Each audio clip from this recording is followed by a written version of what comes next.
वध के उपरांत उनके भाई हिरण्याकशपु को अत्यंत क्रोध आया और उसने भगवान नारायण से वैर मोल ले लिया, शत्रु भाव रखने लगा भगवान नारायण के प्रति और घोर तपस्या करने के लिए वन में चला गया, जहां पर हिरण्याकशपु ने इतने लंबे अवधि तक घोर तपस्या की कि हिरण्याकशपु के शरीर पर जंगली चींटियों ने अपनी बांबी बना ली। दीमक हिरण्याकशपु के शरीर को खाने लगे। धीरे धीरे हिरण्याकशपु के शरीर पर अस्थि मात्र शेष रही, सारी चमड़ी और मांस जीवों ने खा लिया, लेकिन फिर भी हिरण्याकशपु की तपस्या बंद नहीं हुई। घोर तपस्या से प्रसन्न होकर ब्रह्मा जी प्रकट हुए और हिरण्याकशपु को योग निद्रा से उठाया और अपने कमंडल से जल लेकर हिरण्याकशपु पर छिड़का। पुनः हिरण्याकशपु एक सुंदर युवक बनकर, जैसा पहले था उससे ज्यादा तेजोमय होकर पुनः प्रकट हुआ और ब्रह्मा जी को हाथ जोड़ा। ब्रह्मा जी ने कहा, मैं तुम्हारी तपस्या से प्रसन्न हूं, मांगो, क्या वर मांगते हो। तब हिरण्याकशपु ने कहा कि हे प्रभु, आप मुझे कोई वर देना चाहते हो तो मुझे अमरत्व प्रदान करो।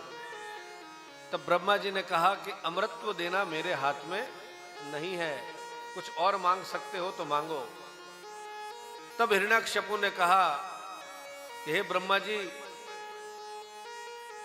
मैं आपके बनाए किसी भी जीव से न मरूं, न किसी अस्त्र से, न किसी शस्त्र से, न दिन में न रात में, न सुबह न शाम, आप द्वारा निर्मित की गई किसी भी कालखंड में मेरी मृत्यु न हो, न नर से न प्राणी से, न पशु से न पक्षी से, न घर में और न बाहर, कहीं पर भी मेरी मृत्यु नहीं होनी चाहिए, ऐसा वर मुझे दो। ब्रह्मा जी ने कहा तथास्तु। अब ऐसा वर प्राप्त करके कितना उपद्रव करने लगा हिरण्याकशपु,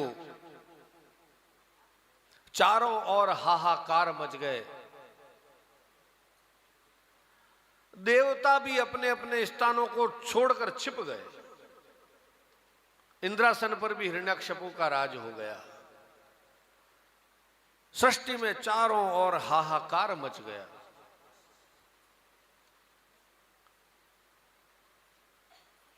हिरण्याकशपु के पुत्र था कयाधु, प्रहलाद। जिस समय हिरण्याकशपु वन में तपस्या कर रहा था, उस समय इंद्र ने उस पर आक्रमण किया था और उसकी पत्नी कयाधु को लेकर इंद्रलोक की ओर जाने लगा। जब देवर्षि नारद ने आकर रोका और कहा, यह गर्भवती है, स्त्री है, तुम्हें पाप लगेगा, इसे मुक्त करो। और उस कयाधु को लेकर नारद जी अपने आश्रम पर गए। उस समय प्रहलाद गर्भस्थ थे और देवऋषि नारायण नित्य प्रभु का भजन करते हैं, नारायण नारायण नारायण नारायण। तो उस गर्भस्थ शिशु ने जो नारायण शब्द का उच्चारण अपने मां के गर्भ में सुना, उसे अपने जीवन का आधार बना दिया और प्रति क्षण नारायण नारायण का जाप करने लगा वो बालक गर्भ से ही। अब पिता नारायण का द्रोही है, नारायण का शत्रु है, उसी पिता का पुत्र उस नारायण का परम भक्त है।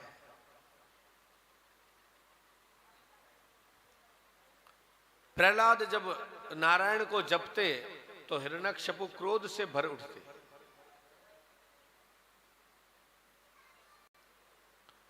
बोले कौन है नारायण, कैसा है नारायण? इस सृष्टि पे चारों ओर अगर किसी का राज है तो वो है तेरे पिता हिरण्यकशिपु का। तुझे अगर जपना है तो अपने पिता के नाम को जप। तो प्रहलाद जी कहते पिताजी आप तो मेरे पिता हैं, लेकिन वो नारायण तो जगत पिता है, और मैं तो क्या, मैं तो आपसे भी विनती करता हूं आप भी उस नारायण की शरण में जाएं। हो सके वे आपके अपराध को भी क्षमा कर दे। एक बार आप भगवान को पुकारे तो सही। लेकिन जो भगवान का द्रोही होता है वो भगवान को कभी स्वीकार नहीं करता।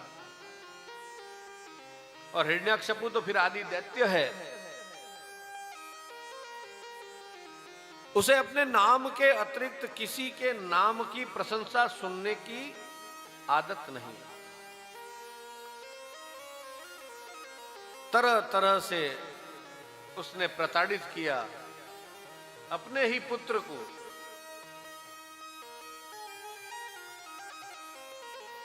लेकिन जिसे अपने मां के गर्भ से ही संस्कार प्राप्त हो जाए वो फिर विचलित नहीं होता। उसकी जीभ पर नारायण का नाम जम चुका है, वो मिट नहीं सकता। हिरण्यकशिपु ने अपने कुलगुरु शुक्राचार्य जी को बुलाया और कहा ये मेरा पुत्र है जो मेरा ही द्रोही है, मेरे शत्रु का नाम मेरे सामने जपता है, इसे आश्रम में ले जाओ और इसे समझाओ कि नारायण मेरा शत्रु है, इसे मेरा नाम जपना सिखाओ। तो शुक्राचार्य जी प्रहलाद को अपने आश्रम में ले गए और शुक्राचार्य जी के दो पुत्र थे, उनको यह दायित्व दिया कि तुम प्रहलाद को नारायण जपना बुलाओ और अपने पिता को जपना सिखाओ। आश्रम में प्रहलाद जी तो वहीं पर प्रभु का सुमिरन करने लगे और ऐसा सुमिरन करने लगे कि जो वहां पर दैत्यों के बालक शुक्राचार्य जी के पास शिक्षा ग्रहण करते थे वो भी नारायण नारायण जपने लगे। यहां तक कि शुक्राचार्य जी के पुत्र भी नारायण नारायण जपने लगे। तो शुक्राचार्य जी ने देखा ये तो गंभीर विषय हो गया, इस एक बालक ने तो पूरी नगरी के बालकों को बिगाड़ दिया। पुनः उसको लेकर अपने राजा हिरण्यकशिपु के पास पहुंचे और कहा कि हे राजन, मैंने समस्त प्रयास करके देख लिए, आपका बालक तो हठी है,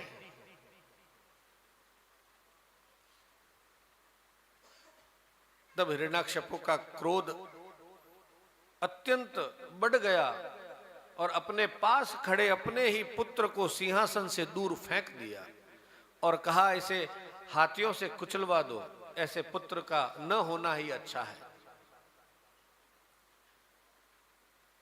हाथियों से क्या कुचलवाया, पहाड़ों से फिकवा दिया, विष पिला दिया, न जाने कौन कौन सी यातनाएं जो शत्रु को भी नहीं दी जाती। आज हिरण्यकशिपु नारायण से शत्रु भाव रखने के कारण अपने पुत्र को वो यातनाएं दे रहा है। लेकिन उसके उपरांत भी प्रहलाद जी के चेहरे पर मुस्कुराहट है, प्रसन्नता है, क्योंकि मुख में हरि नाम है। जब जीव के मुख में हरि नाम संकीर्तन चलता है तो बड़े से बड़ा कष्ट भी साधारण लगता है। इसीलिए कहते हैं कि जो परिस्थितियां प्रहलाद जी के समक्ष थी वैसी परिस्थितियां तो आप और हमारे सामने नहीं है, लेकिन हम छोटा सा संकट आने पर प्रभु को भूल जाते हैं। और यहां प्रहलाद जी के ऊपर तो संकट से संकट आते जा रहे हैं। स्वयं पिता उसको मृत्यु दंड देना चाहता है, लेकिन भक्त प्रहलाद विचलित नहीं हो रहा और बार बार हाथ जोड़कर अपने पिता को ही कह रहा है, हे पिताजी, अभी भी समय है, आप मेरे नारायण की शरण में आ जाए। आपके सारे पापों को मेरे प्रभु क्षमा कर देंगे। आप एक बार मेरे नारायण के चरणों में गिर जाओ। क्रोध से भरा हुआ हिरण्याकश्यपु उसने पूछा, कहां है तेरा नारायण, कैसा है तेरा नारायण? प्रहलाद ने बड़े प्रेम से कहा, पिताजी, मेरा नारायण कण कण में है, वो आप में भी है और मेरे में भी है। वो यहां बैठे हुए समस्त जीवों के हृदय में है। वो सर्वात्मा है। वो वायु के हर कण में है, वो भूमि के हर कण में है। ये संसार उसी से व्याप्त है और ये संसार उसी में समाया हुआ है। और उस संसार से न आप पृथक हो न मैं। इसलिए हे पिताजी, अभी भी समय है, आप मेरे नारायण के चरणों का आश्रय ले लें।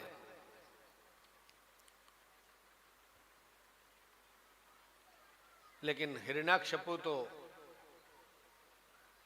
ये चाहता ही नहीं था कि कोई मेरे शत्रु नारायण का नाम भी अपने मुख से ले। लेकिन जिसके मुख पर नारायण हो, जिसे भगवान के भजन रूपी माला का आश्रय प्राप्त हो चुका हो, वो भला ये कैसे समझ लें कि नारायण के अतिरिक्त कोई तत्व इस संसार में है। तो मैं चाहता हूं कि जो प्रहलाद जी को भजन रूपी माला मिली है, भगवान के नाम रूपी माला की जो प्राप्ति हुई है, वो माला, वो भजन हमें भी मिले। हम भी वो भजन, हम भी वो नाम नित्य प्रतिदिन प्रति श्वास के साथ लेवें, जिससे हमारा भी कल्याण हो जाए। मुझे दे दो भजन वाली वो माला, हरि दे दो भजन वाली वो माला। मुझे दे दो भजनी वाली वो माला, मुझे दे दो भजनी वाली वो माला। मुझे दे दो भजन वाली वो माला, मुझे दे दो भजनी वाली वो माला। हरि दे दो भजन वाली वो माला।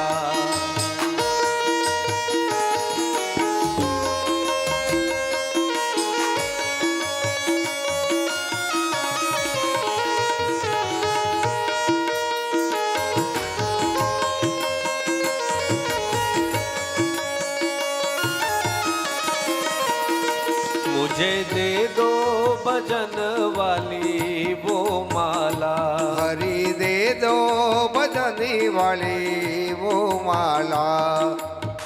जो माला माता द्रौपदी ने फेरी, जो माला माता द्रौपदी ने फेरी, जो माला माता द्रौपदी ने फेरी, जो माला माता द्रौपदी ने फेरी, जो माला वो माला, जो माला वो माला, जो माला वो माला, जो माला वो माला, जो माला माता द्रौपदी ने फेरी, जो माला माता द्रौपदी ने फेरी। माता द्रौपदी ने जो माला फेरी, उस माला का फल क्या मिला?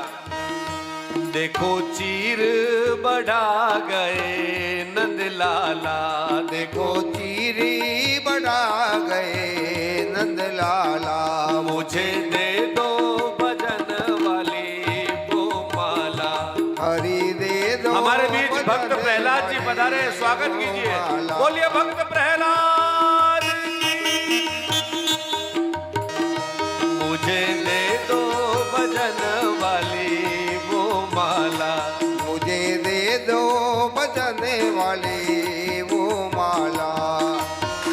जो माला माता सबरी ने फेरी, जो माला माता सबरी ने फेरी, जो माला माता सबरी ने फेरी, जो माला माता सबरी ने फेरी, जो माला, जो माला, जो माला, जो माला, जो माला वो माला, जो माला वो माला, जो माला माता सबरी ने फेरी, जो माला माता सबरी ने फेरी। माता सबरी ने जो माला फेरी, उस माला का माता सबरी को क्या फल मिला? सुनिए। झूठे बैरों को खा गए राम लाला, वो झूठे बेरों को खा गए राम लाला। झूठे बैरों को खा गए राम लाला, झूठे बेरों को खा गए राम लाला। मुझे दे दो भजन वाली वो माला। मुझे दे दो मदन वाली वो माला। जो माला हनुमान जी ने फेरी, जो माला हनुमान जी ने फेरी, जो माला हनुमान जी ने फेरी, जो माला हनुमान जी ने फेरी, जो माला, जो माला, जो माला, जो माला, वो माला, वो माला, वो माला, वो माला, जो माला हनुमान जी ने फेरी, जो माला हनुमान जी ने फेरी। हनुमान जी ने जो राम नाम की माला फेरी, उसका परिणाम क्या हुआ? देखो लंका को पल में जला डाला, देखो लंका को फली में जला डाला। मुझे दे दो भजन वाली वो माला।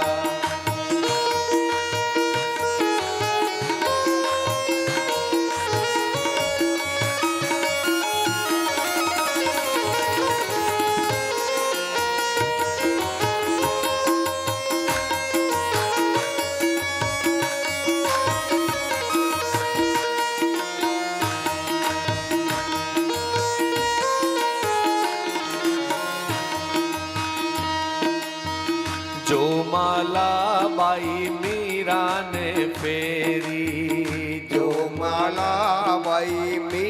ने फेरी, जो माला बाई मीरा ने फेरी, जो माला बाई मीरा ने फेरी, जो माला वो माला, जो माला वो माला, जो माला वो माला, जो माला वो माला, जो माला बाई मीरा ने फेरी, जो माला बाई मीरा ने फेरी। मीराबाई ने जो माला फेरी, उस माला का मीराबाई को क्या फल मिला? देखो हृदय में बस गए गोपाला, देखो हृदय में बस गए गोपाला, मुझे दे दो भजन वाली वो माला, मुझे दे दो बदन वाली वो माला, हरि दे दो भजन वाली वो माला।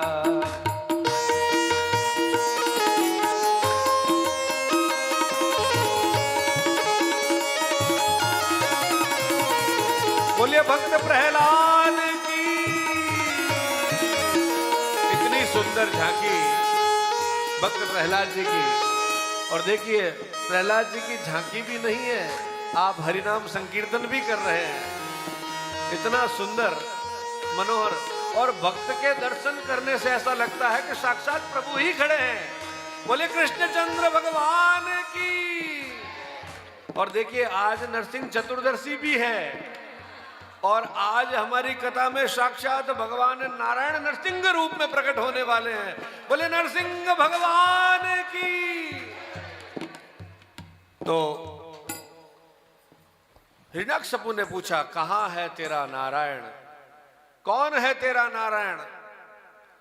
तो कहा, हे पिताजी मेरा नारायण तो कण कण में है, हर व्यक्ति के मन मन में है। जहां आप ढूंढोगे, जहां आप देखोगे, वहां वहां मेरा नारायण है। लेकिन क्रोध कम होने के अपेक्षा क्रोध बढ़ता गया, बढ़ता गया। और हिरण्यकशिपु ने अपनी तलवार निकाल दी और पूछने लगा, बता तेरा नारायण कहां है? क्या इस राजभवन में भी तेरा नारायण है? तो कहा, हां है पिताजी, जहां जहां आपकी दृष्टि जा रही है वहां वहां मेरा नारायण है। हिरण्यकशिपु जी अपने पुत्र भक्त से पूछ रहे हैं, और भक्त प्रहलाद के भाव देखिए, पिता के चरणों को वंदन कर रहा है और कह रहा है, आप भी मेरे नारायण की शरण में आ जाओ। ओम नमो भगवते वासुदेवाय का नाम जपो। लेकिन हिरण्यकशिपु ने आज कुछ और ही विचार कर रखा है, तिरस्कार कर दिया अपने पुत्र का और कहा, बता इस खंबे में तेरा नारायण है? बोला, हां है। और तलवार से उस खंबे पर प्रहार किया, और उसी क्षण भगवान ने ब्रह्मा जी द्वारा रचित सृष्टि को पलट दिया और भगवान नरसिंह के रूप में प्रकट हुए। बोलिए नरसिंह भगवान।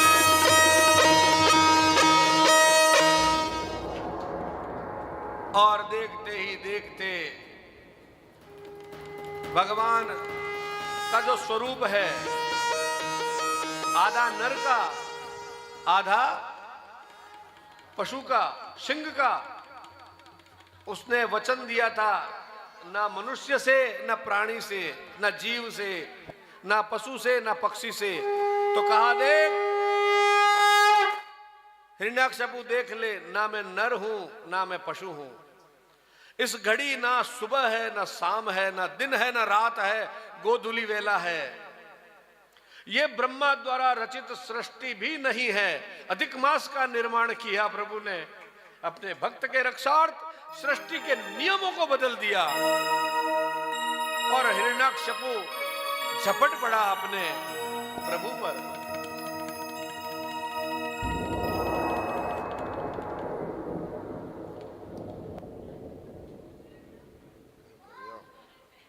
नरसिंह भगवान देख रहे हैं पाप को बढ़ने दो, कितना पाप बढ़ता है। परीक्षा ले रहे हैं अपने भक्त की, लेकिन भगवान के यहां अंधेर नहीं। तो ये भक्त के चरित्र की जो कथा है, परम भागवत भक्त प्रहलाद की जो कथा है, इससे हमें जो सीख मिलती है वो यही मिलती है कि चाहे कितनी भी विपरीत परिस्थिति हमारे समक्ष हो, हमारे मुख से हरिनाम संकीर्तन नहीं छूटना चाहिए। हमारे मुख से परमात्मा का नाम कभी हटना नहीं चाहिए, मिटना नहीं चाहिए। प्रत्येक श्वास के साथ हरिनाम संकीर्तन चलते रहना चाहिए, चलते रहना चाहिए। तो ऐसे भक्त वत्सल भगवान को हम याद करें। बोलिए भक्त वत्सल भगवान की जय हो।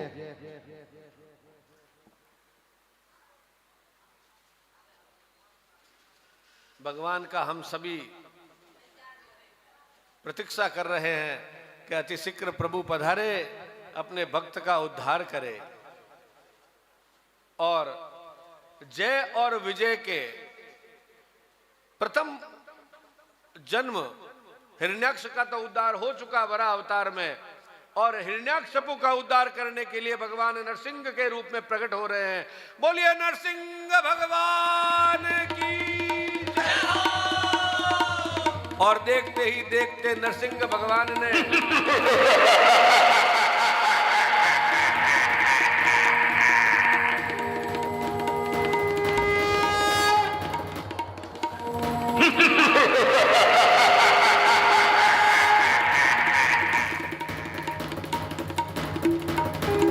कितनी सुंदर झांकी है प्रभु की।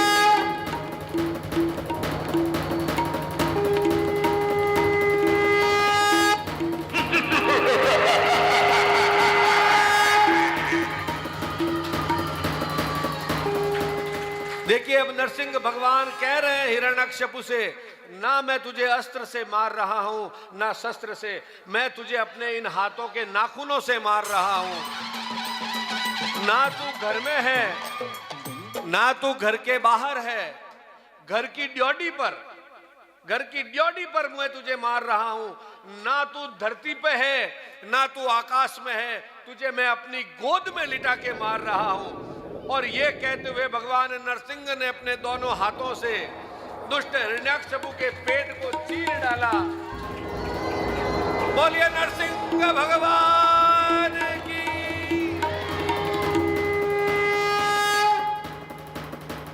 बहुत ही सुंदर झांकी के दर्शन, आज जीवंत हो गया नरसिंह चरित्र। बोलिए नरसिंह भगवान की जय हो। अत्यंत क्रोध में भरे हुए नरसिंह भगवान अपने भक्त के द्रोही का अंत करके क्रोधित हो गए और बड़े क्रोध में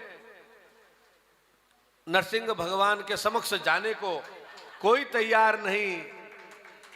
तब सभी ने मिलकर भक्त को आगे किया, तो भक्त को पास देखते ही नरसिंह भगवान अपने क्रोध को भूल गए, गोद में बिठाया और अपनी जीभ से चाटने लगे, जैसे गाय एक बछड़े को चाटती है।